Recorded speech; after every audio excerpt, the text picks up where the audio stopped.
अस्सलाम वालेकुम gorgeous ladies and food lovers, welcome back to my channel Hani की diary. तो कैसे हैं आप लोग? उम्मीद है कि तमाम के तमाम खैरियत से होंगे और अल्लाह ताला के फजल करम से अपनी अपनी ज़िंदगियों में खुश और मुतमईन होंगे। तो आज की इस वीडियो में जो रेसिपी आप लोगों के साथ शेयर कर रही हूँ वो ना सिर्फ बहुत ज़्यादा मज़ेदार है, सीज़न के हिसाब से है, इसके अलावा बहुत ही हेल्दी भी है। जी हाँ, आप लोगों के लिए लेकर आई हूँ सर्दियों की एक और सौगात, सेब का मज़ेदार हलवा। ठीक सुना आपने, आज हम बनाएंगे सेब का हलवा यानी एप्पल हलवा।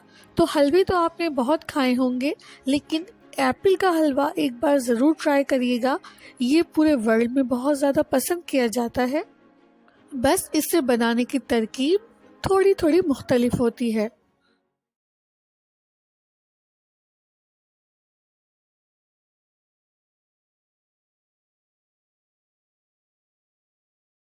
तो एप्पल हलवा के लिए यहाँ पर मैंने लिए हैं फ्रेश एप्पल्स आधा किलो, जिनको मैंने छीला नहीं है, लेकिन जो बीज थे इसके वो रिमूव कर लिए हैं।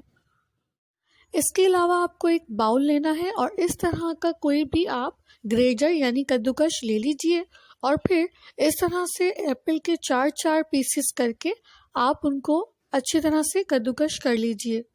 इस बात का ध्यान रखिएगा कि हमें सिर्फ एप्पल को ही ग्रेट करना है, छिलके इसके अंदर ना जाएं, क्योंकि छिलके जब पकते हैं तो सख्त हो जाते हैं और अच्छे नहीं लगते खाने में। इसलिए कोशिश करिए कि आप छिलकों को अलग ही रखें। तो यहाँ पर तमाम के तमाम एप्पल्स को अच्छी तरह से ग्रेट कर लिया है। अब यहाँ पर मैंने एक मॉक ली है और उसके अंदर मैंने 2 टेबलस्पून घी लिया। जैसे ही घी हल्का सा गर्म हुआ, मैंने इसके अंदर तमाम कद्दूकश किए हुए सेब डाल दिए हैं और एप्पल को छीलने से लेकर उसे पकाने तक का काम आपको जल्दी जल्दी करना है, क्योंकि यहाँ आप देख सकते हैं कि एप्पल्स के जो कलर है वो कितनी जल्दी डार्क होने लगा है। तो इसकी वजह यही है कि एप्पल के अंदर बहुत ज़्यादा आयरन होता है, जिसकी वजह से एप्पल ब्लैक होने लगते हैं। तो यहाँ पर तकरीबन 10 मिनट तक मैंने जो है एप्पल्स को पकाया है और इन्हें पकाते हुए मैंने जो आँच थी उसको हाई रखा था। आँच को हाई रखने का मकसद ये है कि जो सेब होता है वो जल्दी पकता है और हमें यहाँ पर सेब को बिल्कुल हलवा नहीं करना है, यानी हम चाहते हैं कि थोड़े थोड़े से जो कद्दूकश के हुए रेशे हैं वो नज़र आए, इसलिए उसका पानी फटाफट से खुश्क हो। आँच को तेज़ ही रखना ज़रूरी है।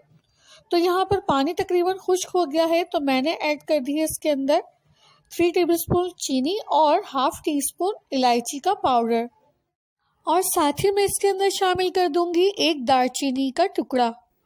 इसको कर लेते हैं अच्छी तरह से मिक्स।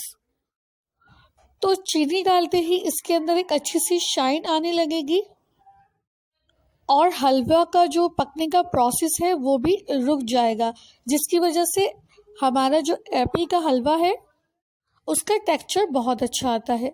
यहाँ लास्ट में मैंने शामिल किया है 4 टेबलस्पून ड्राई मिल्क पाउडर, यानी कि सूखा दूध। अगर आपके पास सूखा दूध ना हो तो आप इसके अंदर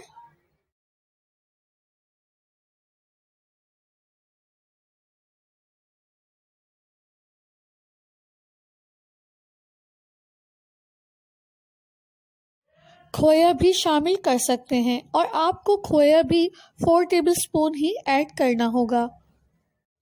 लेकिन आप यहाँ देखिए कि ड्राई मिल्क डालने के बाद जो इसकी शक्ल आई है वो बिल्कुल ऐसी ही है जैसे हमने इसके अंदर खोया डाला हो। अब सबसे आखिर में मैं इसके अंदर डाल रही हूँ 2 टेबलस्पून घी, यानी कि देसी घी, और बादाम डाल रही हूँ 5 से 6 अदद, जिनको मैंने मोटा मोटा कूट लिया है। ये चीज़ें शामिल करने के बाद फाइनली हम इसको 5 मिनट तक और पकाएंगे और यहाँ पर आँच को हम हल्का कर देंगे, यानी दरमियाना कर देंगे। तो हमारा सेब का हलवा एकदम तैयार है। चलिए अब हम इसको डिश आउट कर लेते हैं। जी जनाब, तो हमारा एप्पल का हलवा एकदम रेडी है। और सर्दियों में इसे खाना तो बहुत ही हेल्दी होता है, और ख़ास तौर पर जब फ्रेश एप्पल्स का सीज़न हो तो आप ये हलवा ज़रूर ट्राई करिएगा। और इस मौसम में भी एप्पल्स बहुत अच्छे और फ्रेश आ रहे होते हैं और काफ़ी जूसी भी होते हैं, तो एक बार ये हलवा बनाकर देखिए, आपको बहुत पसंद आएगा। साथ ही साथ आपने देखा कि इसको बनाना भी कितना आसान और कितना जल्दी है। इसी के साथ अगर आपको मेरी ये वीडियो अच्छी लगती है तो काइंडली वीडियो को लाइक, शेयर और कमेंट करके अपनी राय का इजहार जरूर करिएगा। चैनल पर आ गए हैं तो चैनल को सब्सक्राइब भी कर दीजिए, क्योंकि सब्सक्राइब करना बिल्कुल फ्री होता है, लेकिन हमारे लिए ये बहुत ही अच्छा रहता है, क्योंकि आपकी सब्सक्रिप्शन आपका एक पॉजिटिव रिस्पांस होता है, जिससे हमारी बहुत हौसला अफजाई होती है। और साथ ही बेल आइकन को भी प्रेस करें ताकि मेरी आने वाली इसी तरह की अच्छी वीडियोस की नोटिफिकेशंस आपको सबसे पहले मिलें। तो चलिए मैं चलती हूँ, अल्लाह हाफिज।